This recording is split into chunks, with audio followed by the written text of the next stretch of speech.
কদিন যেই পরিমাণ বৃষ্টি হলো তার মধ্যেই একদিন বানিয়েছিলাম এই সবজি খিচুড়ি।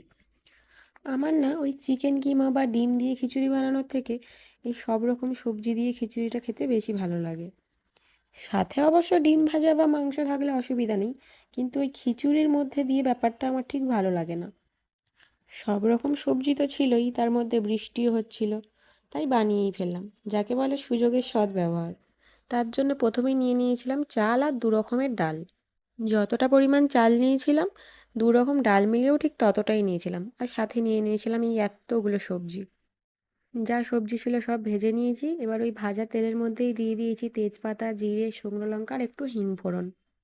হিং দেওয়ার পরে যে সুন্দর গন্ধটা বেরোয় আমার তো খুব ভালো লাগে। এরপর দিয়ে দিয়েছি কেটে রাখা পেঁয়াজ। পেঁয়াজটা একটু ভাজা হয়ে গেলে দিয়ে দিয়েছি আদা রসুন বাটা। আদা রসুনটা ২-৩ মিনিট কষিয়ে নিয়ে দিয়ে দিয়েছি হলুদ গুঁড়ো, লঙ্কা গুঁড়ো, ধনে গুঁড়ো, জিরে গুঁড়ো আর গোলমরিচ গুঁড়ো। গোলমরিচটা মনে হয় লাস্টে দিলেই ভালো হতো, আগে দেওয়ার কারণে একটু প্রথমে মশলাটা কালো হয়ে গেছিলো, তারপর ঠিক হয়ে গেছে। যেহেতু গুঁড়ো মশলাগুলো দিয়েছি, তার জন্য একটু জল দিয়ে মশলাটা কষিয়ে নেব ভালোভাবে। তারপরে তেল ছেড়ে দিলে দিয়ে দেবো কেটে রাখা টমেটো।